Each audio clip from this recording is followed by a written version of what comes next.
That's also the thing of, like, leaving things unsaid in your painting. Mm, It's a painting, not a police report. You mm. wanna engage with your viewer. You wanna give them something to do. If you say everything up front first, you're just beating someone over the head with it. Smear it on toast, you do do ooh, or I can help with that. Smear it was for doody do wop. Is there something else I can do for you? Toast it. It sounds like We'd like to acknowledge that we're recording from the lands of the Gumungia and Bundjalung people. I set this episode's painting challenge as backlit, a deceptively simple prompt that really pushed us to think about light, value, and restraint. Backlighting is one of those things that looks magical in real life. Sun through the trees, a glowing edge around a figure, but try to paint it. It'll eat you alive. This challenge had us squinting at shadows, chasing fleeting light, and trying not to fall in love with the drama. Turns out, painting the back of light can really teach you about how to actually see. This episode, we talk about whether we should seek external validation for our work, Painting is hard, but does it need to be hard? value massing. Colour gets all the glory, but tone does all the work. And how technique can lead to increased atmosphere in your work. So I started off with thinking about backlit, and I was like, well, what what really is backlit? And I kind of thought, as long as the light is coming from behind, and basically the contrast of the subject is dulled because it's in shadows, perhaps I can recreate a backlit painting. So I was kind of thinking of the works of Glenn Dean, and he does these really cool kind of three-toned paintings. Like if you grayscale all of his artworks, they're just everything is simplified into three values. So I kind of thought, well, I wonder if I can do that. And I had that photo of the horse I used to ride and my friend riding him, and it was kind of overcast and she was riding in the shadow, so there was no strong direction of light. So I was thinking, well, maybe I can make it a backlit painting with a strong sense of light. So I played around with it on Photoshop first and then went into trying to paint it. And the first mistake I made was that I went straight into drawing it up and painting it on a white canvas, which I always tell my students, like, you got to get rid of the white of the canvas because if you're painting a light subject, everything looks so dark once you put it on the light canvas. It looks like it's right, but This once was you get my this was my main struggle.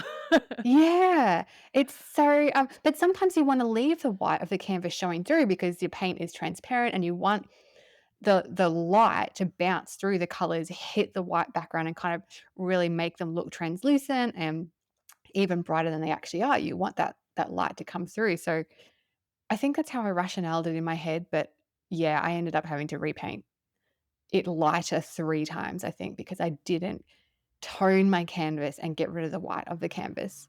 Um, so it's interesting you do the same thing. Oh, this one broke my brain, it really did, but it was so I love every topic you set. They're so challenging. Yeah, this was Is this a nocturnal narrative or is this Yes, I did. wow. Yeah, so that's the other thing I did. I kind of put a blue filter, maybe because last episode I really just enjoyed putting the blue colored light over it.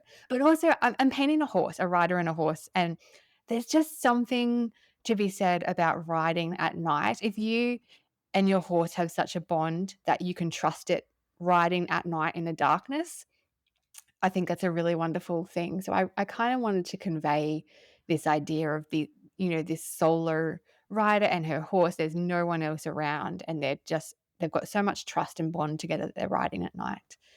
Yeah. And the romance of that and the backlighting I found, it just has such an atmosphere. Yes, it does. It really does create such an atmosphere. And which is interesting because ultimately when something is backlit, the subject loses everything. Like you have to basically tone down all the contrast in the subject. Mm. But yet it says so much, maybe about the scene rather than the subject itself. Like you're losing all the detail in the actual subject. It's And yeah. your horse just lost its legs if you're watching along. Okay, so horses, I think are one of the hardest things to draw and paint, and it all comes down to the legs. Every time you get to the legs, everyone comes undone when it gets to the horse's legs. And in this case, I was painting a paint horse which had white legs. I had to tone them down because they were, as I said, you've got to get rid of the contrast. So anything white would appear really, really white in a normal light setting. But in this case, the light legs had to become dark. And in the end, I got rid of the paint markings. I just couldn't be bothered painting them in. It's a You brown never horse. you never go for the easy subject, do you? I I mean, know.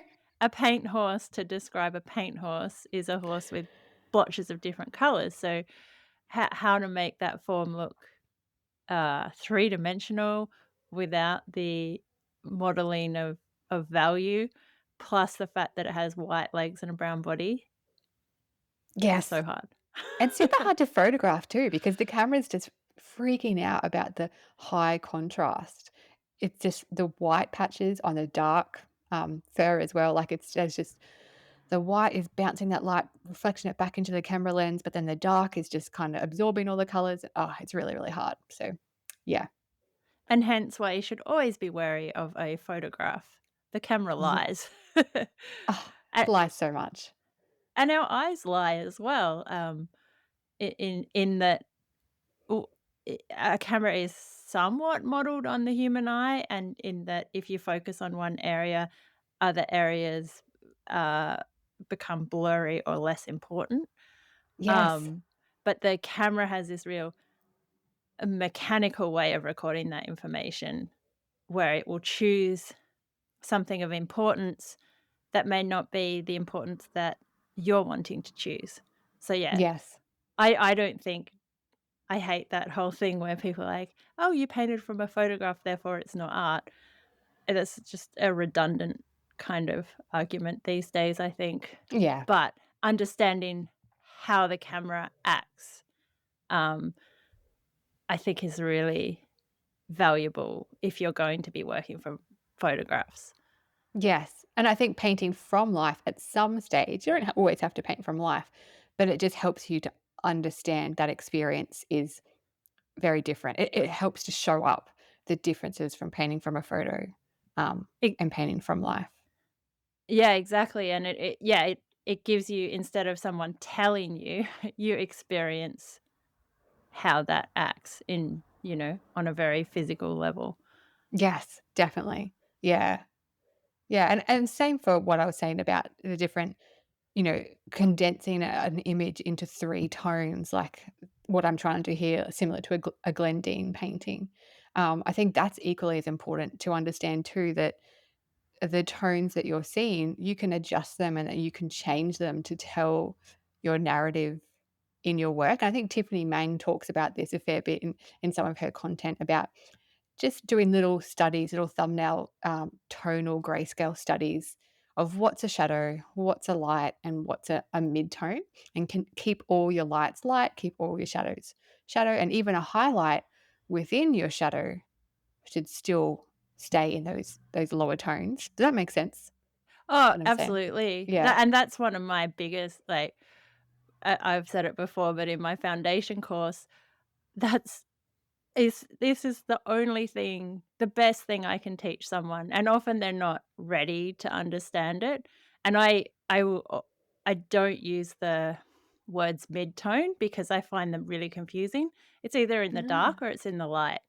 Because once you start shoving mid-tones in, you're you're not being decisive about where it is, what family it belongs to. So you've got, like, the shadow family and the light family, and to use a Ghostbusters reference, you shouldn't ever cross the streams because then Ah. you'll just flatten the image, if Yes. you're sticking light in your shadows. So, yeah, there can be some gradations within your shadow, but it's a shadow family. Yeah, There it's can in be the darks. gradations within your light, but it's a light family. So Yeah. that idea of light, dark, and mid-tone, it's like, no, get it down to, what are you talking about here? Is it light? Is it That's shadow? cool. Yes, Yeah. yeah. I always say, like, you paint the lights and you paint the shadows and you work towards the middle, but you don't, like, start from the darks and then work all your way to the lights. You've got to paint, like you said, keep them separate. Yeah. Yeah, and I'm like, "This is the most important thing I can teach you." And people are like, Yes. "Why are you making me paint a sphere and a cube?" Yes. It's like and possibly when I was starting to paint, I would have found that really boring too, but it's just so valuable. It's so good. That's why I paint fruit, because they're just Yeah. spheres, like, and bottles because they're just basically round rectangles, and you can just learn so much from them. They're so Yeah. good. Yeah. And And the value massing, like, value is that whole thing of, value does all the work, color gets all the credit. yes. And Yeah. every painting you look at that's strong, I mean, that's value is what hits you from across the room. Yes. So you Yes. sort that out, um, and you're setting up the bones of a good painting, and that's why I think, this painting is successful. It's really Yeah. cool. Well, that's what I think. It's not my favorite painting, but it was a good exercise. I just wanted to show that in the sun, you can see all the color, but in my studio, it was so dark that I couldn't see any of the color. Yeah, it's really, really hard to film an oil painting. You just do all these things that I'm so excited about. You're Oh, so really? brave. It's I really was cool. excited about the idea. I think the challenge was a little bit above me, but I would like to give it a go a second time and see. Yeah, I just need to study Glendine's works more. And Jeremy Lipkin as well is another like king of the backlit kind of subject to that just before the light disappears. This exercise was really difficult for me. I actually have never done a backlit portrait, which is what I end up doing. Oh, really? Um, Interesting. and even a backlit subject. I've looked at a lot, but I haven't done a lot. Yeah, okay. Well, let's see what you've done. Smear it on toast, you do do ooh, or I can help with that. Smear it was for doody doo wop. Is there something else I can do for you? Toast it. It sounds like If you're enjoying this episode, could you do us a favor and share it with just one other person? It's a small thing, but it really helps us grow. And while you're there, while you're clicking on things, could you give us a like and subscribe and join our newsletter to stay in the loop? And if you want to join in on the fun, use the hashtag SmerdonToast to show us what you're working on. All right, let's get back to it. toast it, shoo doo wop. Smear it, wop wop, ba doo be doo wop. Do you wanna see a toast that smear? Smear it on toast. So I ran around setting up all these backlit window still lives and still lives, still lifes. Is it still life or still Still, lives? oh, I don't know.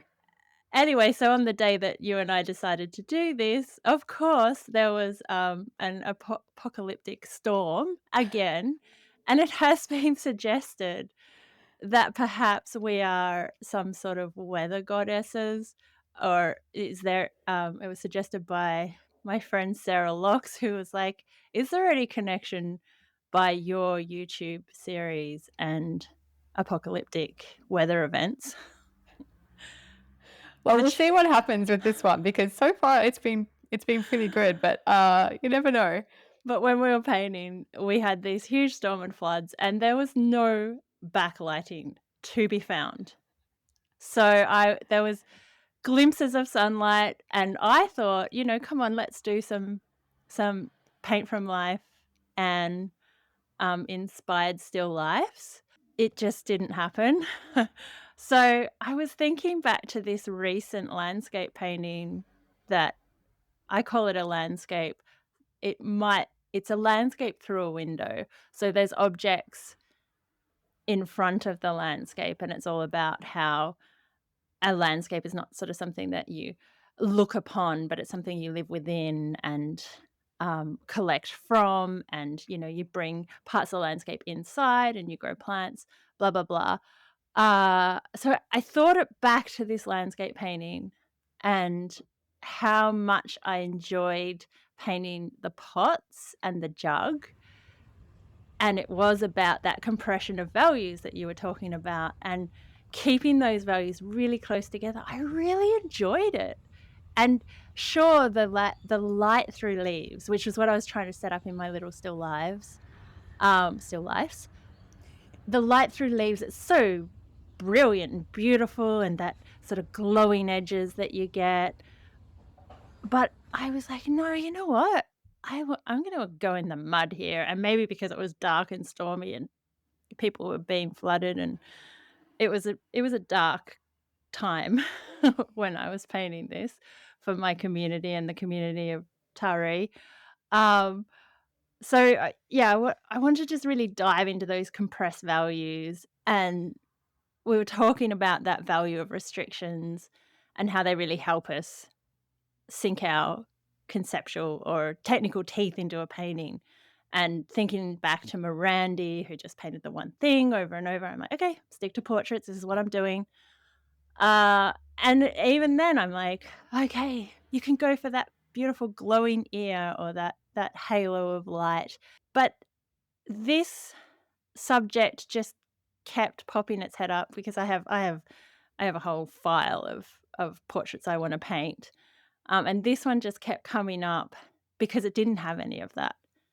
And it had that sort of direct gaze and those very close values in the skin. Interesting. So you're painting from an image that wasn't backlit either. No, it is backlit. No, Oh, and okay. that's so interesting that you managed to manipulate that. Maybe not successfully, but I attempted it. You attempted it. Yeah, no, it was backlit, but not in the way where, her ear's not glowing and Yes, okay. but yeah, really struggled with, and I really just had to get the paint down to Mm. cover up. I mean, I toned the canvas, but it's not dark tone. So, yeah, it really beat me up, this painting, and so valuable. A painting that beats you up Mm. is a profound learning experience, isn't it? Yeah, isn't that interesting that when it is a painting about the light, it's really hard to paint. It's Well, such a challenge. like you said, it's the back of light. Yes. Yeah. And the subject, it's not about the subject anymore. It's No. about light and shadow, which I guess what we were just saying, it always is about light and shadow. And that's where, because this word atmosphere really trips me up, because when people say it, I'm like, well, what do you mean? Because it's an adjective, it's like the word mood. I mean, is it a Mm. good mood or a bad mood? Is it a bright atmosphere? Is it a gloomy atmosphere? And I think when we use the word atmosphere, we are maybe thinking about something more psychological. And maybe that's what this topic does, is it allows us to tap into that psychology. And I'm not saying I do this in this painting, but this is what I was thinking about. And Mm. and is opening up some things for my work, is what I maybe want to get out of a work. Yeah. Uh and using technique, like using something like technique, as in, keep your values close together. How that can lead to meaning, which, Mm. yeah, I find that really interesting. Well, it's like we kind of mentioned last episode is that you have to know a bit of technique you need to learn the language to be able to convey what it is that you want to say. And whether that language is a Renaissance-based language Mm. or a language that's more expressive. Yeah, it's really interesting, because I wanted to just really lean into that painterliness Mm. and the texture of the paint. So I was thinking back to last week, and in the New South Wales Gallery, right next to the Grace Cossington Smith that I always visit, is a portrait of Bonnard. And I just adore Bonnard. His paintings do things to me that I don't really know how to express. And it is that, and it's a backlit painting. And there's a Grace Cossington Smith as well that is backlit, and which is why they probably pair them together.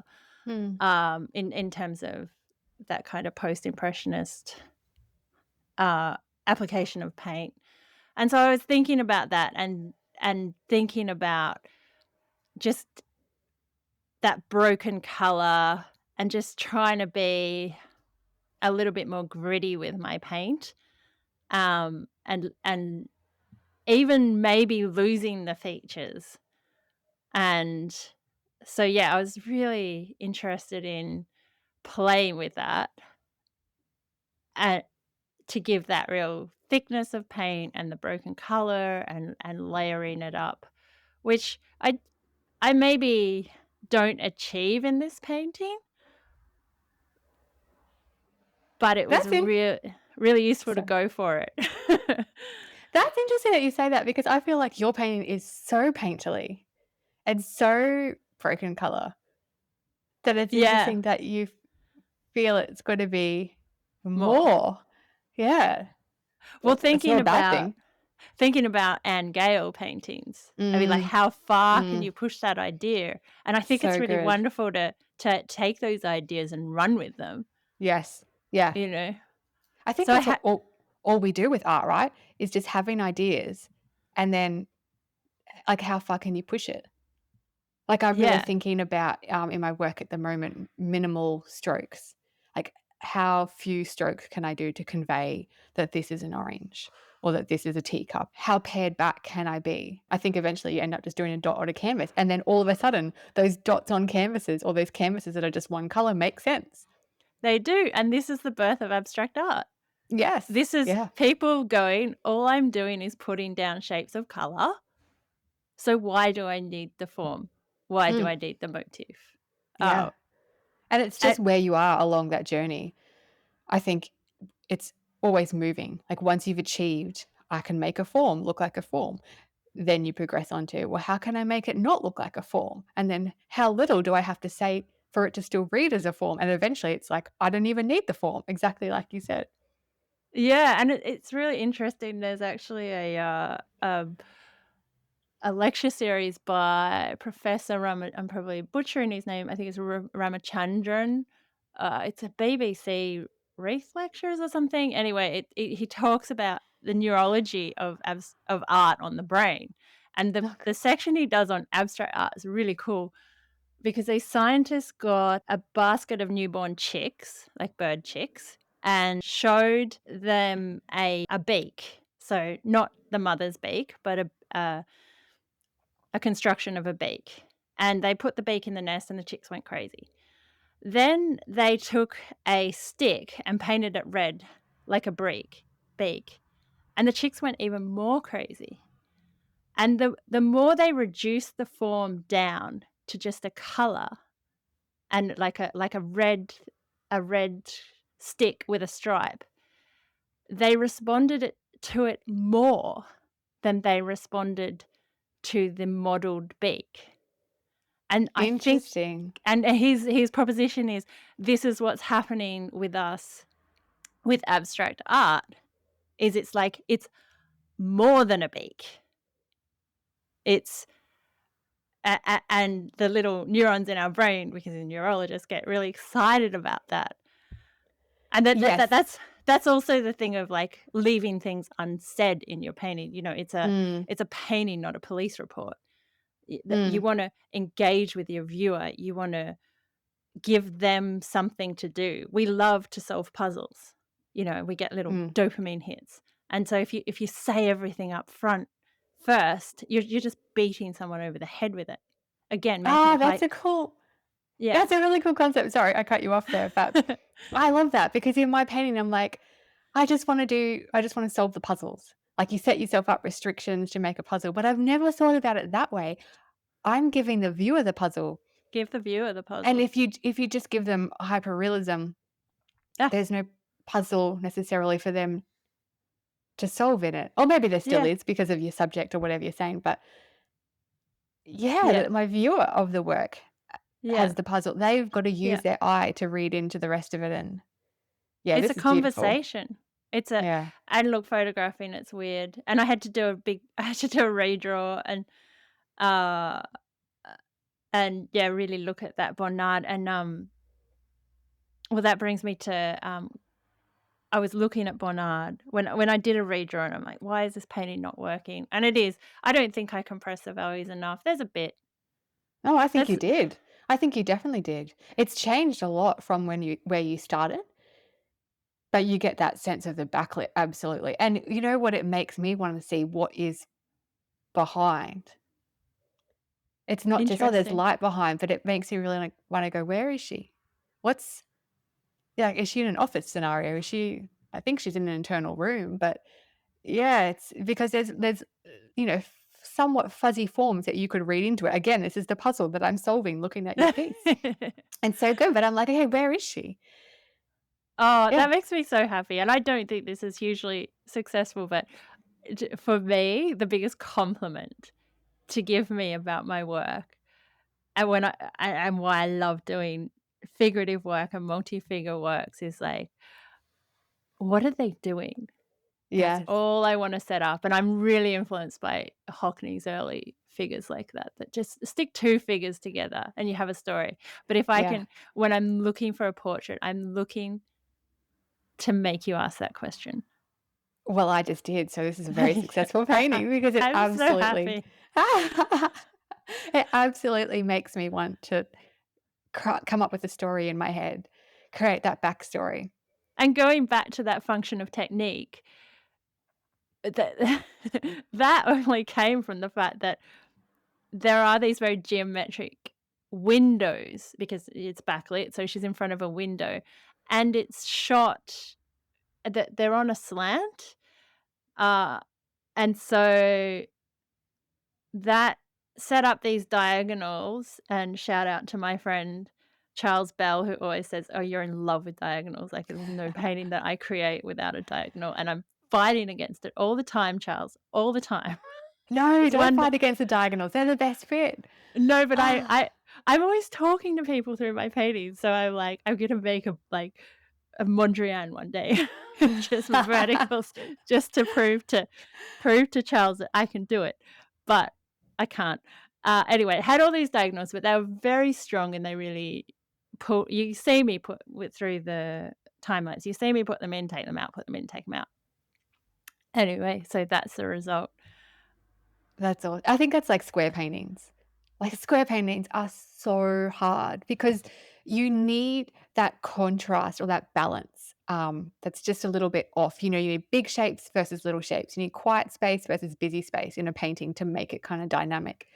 And I think when you have a vertical composition or a long, horizontal rectangle, automatically you have that conflict just in a blank canvas because one side is shorter and one side is longer.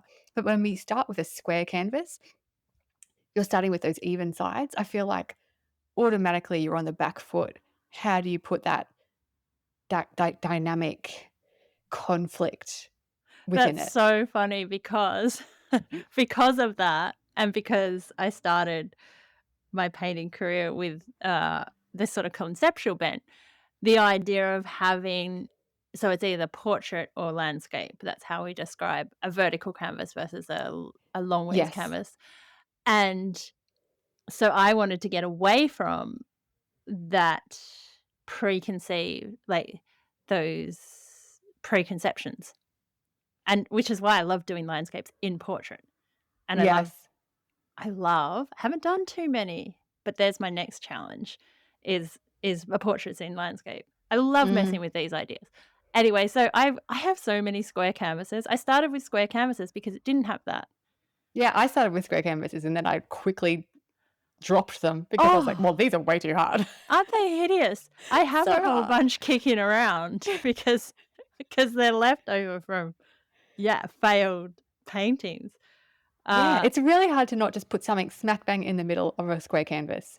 Like, I think that's one of the easiest solutions to it is like that yes. works, but everything else, so hard to make work, Yes, and I am a smack bang in the middler. which I is keep also coming good. back to it. It works. I mean, there's no right or wrong in art. No, that's it. It's a harder puzzle to solve, to balance. That's all. It just makes you Mm. work harder to balance it. Yeah.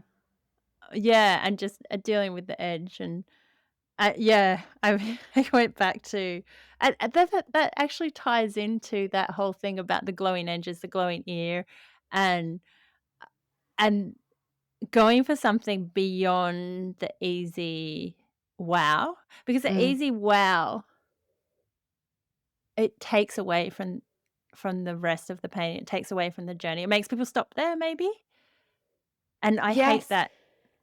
When Okay. even when I do the beams of light, "Oh, cool beam of light," I'm like, "Ugh, I spent 50 hours on this." It's not Yeah. about that. We talked a little bit about this off camera last week about painting's been hard because Oh, for yeah. me, I want to be able to do what's beyond me. Like that's the only thing that drives me to paint. Like, okay, I've achieved this. Now I want to do this next hard thing. How do I work out how to paint like this? And you made a comment that painting doesn't have to be hard. And I thought that was really interesting. It is, I find it really hard, really hard, and I love the challenge myself. Yeah. But I've been working on the idea that it doesn't have to be hard to get out of my own way, Okay. Okay. because when you go into your studio thinking it's hard, uh, you're and then when you go into your studio and you're beating yourself up all the time, it doesn't set up a good painting environment. Yeah. So Okay. if you're always critical on yourself and you're always like, "Oh my gosh, I'm gonna go do this really hard thing," like, you really don't wanna do this hard thing. But that's the thing. I want to do the hard thing Yeah, because I you know do. if when I achieve it, well, maybe it's not I want to do the hard thing, but I want to achieve the hard Mm, thing because then I know I get my dopamine fix and my release and then I'm on to the next challenge. And I think that's why after a show we get that depression after creating something or after a successful exhibition. It's every time I'm successful, I'm so depressed afterwards. yeah. And Luke, my husband's always like, "This is the exact opposite. Like you should be celebrating that you just sold this painting or that you just." Oh, It's so weird. I win an award for, like, lots of money. I'm Yeah. in tears. My Yeah. husband, the same. It's so bizarre. So maybe it's not. Yeah, maybe Well, it is part of that. We need to rephrase it in our mind and take time at the end to mm, acknowledge that we have achieved the hard thing rather than just moving on to the next challenge straight away. and my takeaway from it is external validation is not what I'm looking for. Mm, Even though I'm very wired for it, I we can go into the psychology of that, but, I mean, I enter a lot of awards. I like to win. I but I don't care, and I can't attach importance to winning, mm, because then I have to attach importance to this so-called idea of losing, which is just ridiculous. There's no yeah. losing, there's just learning. Mm, Or even not just learning. I mean, if you putting your work up for someone else's approval, whether that's through sales, whether that's through Instagram likes, whether that's through some competition. Uh, yeah, again, like I said, uh, in that one of our other episodes, be very selective about who you allow to have input into your work. And that mm. person is, I, I mean, it used to be my husband and me. Maybe it's just me now. Yeah. Well, I think in a similar way, like I don't know that I just avoid external validation. Like for many years, I didn't enter competitions because I was just like, yeah, I don't want to go there. The pain of not being selected for something. So I just don't do it. But I think now I put that external validation in my own head. Like I'm like, I really want to paint like this person. Yes. And then why can't I paint like them? Why is my work not as good as theirs? So I guess that's what everyone talks about, the imposter syndrome. Um, it's really Well, good annoying. is a very subjective idea. And True. I mean, what is success? Look at Van Gogh. Yeah, Never sold a painting. true. Is he successful? You know, it I don't it want that kind of success. That's terrible. Like the poor guy. I think you want to die knowing that your work was valued by at least someone. Do you? Do you? Because that's external validation. Oh, it is too. You Oh, don't need to know that. It's so interesting, but oh, that's so how interesting. does it work for you in your studio? I think that's what it comes back to for Mm, me. I need to. And looking at what is it? What is success? I mean, I have been successful in selling paintings that I don't want to paint anymore. Mm, I mean, I did a whole bunch of animal paintings that um yeah, they're just, my interests are something else now. I still love them, but I could make, and I don't begrudge people who make a living pumping out the same painting or the same kind of thing. Like, great living, great. Like, there's a market for everything, and there's a purpose for everything. Like, art can be this grand spiritual experience. Art can be your favorite coffee mug or your pattern on your dress, or it has so many functions in society, and I don't think one is more valid than the other. There's room for Yeah, all of us. that is true. And, you know, someone who is pumping out and making a great living from their art, well, that might be their version of success, is Yeah. how much monetary income they Yeah. get for their work. Whereas for us, clearly, it's not about the monetary income. It's not. It's about well, for me, it's the challenge. And that's why I think I'd like it to be hard. I like hard paintings. Yeah. Because I don't want to make nice paintings. I mean, there's enough nice paintings. I want to make paintings that sort of speak beyond that are grittier, and like, there's this, I think it's Miro. He says, in a picture there should be, it should be possible to discover new things every time you see it. Like, you want to live with it and just keep evolving with it. And he says you can look at a picture for a week and never think of it again, but you can also look at a picture for a second and think of it for your whole life. Yeah. Going back to those paintings that we love in the gallery, like, Yeah. I mean, there are paintings that just come with you on your journey. Like, it's crazy that art does that. Yeah, that And is true. I do not know how to teach that, and I do not know how to tap into that, but sometimes I do, and it is such a buzz. It is. That is why I keep painting. It's Yeah. such a buzz. Yeah. Yeah. Yeah, and the definitely. fact that, if I could paint a painting that someone thinks of for their whole life, that is success. Is it? Is it? Is it? Is it? Because then that's external validation. But I would love to have. I would really love to be able to contribute to someone's life in that way. Yeah. But I don't know. I don't care who that is. Well, write in if you have some suggestions for how to distance ourselves from external validation. Yeah. So put in the comments. I really want to know those paintings that haunt you, that you take with you. You look at them for a second, and because I want to see those paintings that have that effect on people. So put them in the comments for us, or write in if you're listening on podcast. Yeah, that'd be awesome. Don't forget to use the hashtag Smerdon Toast. Do the hashtag Smerdon Toast. Your paintings are available on your website and smerdon.com. Yep. Seabastion's will be available on her website, seabastiontoast.com. For our next topic, I've set us a new restriction to work with. This time, we're zooming in and tightening the screws on our palettes. We'll be limited to just 4 tubes of paint. And no, it's not the Zorn palette. Instead of choosing from the primaries, I'm mixing things up. We'll be picking 3 secondary colours only. So rather than your classic red, blue and yellow plus white, we'll be starting with those in-between colours, purple, green and orange plus white. It's pretty straightforward to mix a wide range of colours from the primaries, but what happens when you only have those in-between secondaries to work with? It'll be a challenge for sure, but I'm really excited to see what you all come up with. Awesome, guys. If you're not joined to our newsletters, make sure you head over to our websites and join either Seabastion or mine or both of our newsletters to keep up to date with what we're doing and to get the heads up when the next episode launches. For the meantime, that probably wraps us up. So I'd say get into your studios and put some more miles on your brush. And be kind to yourself. What's my duty to up? Is there something else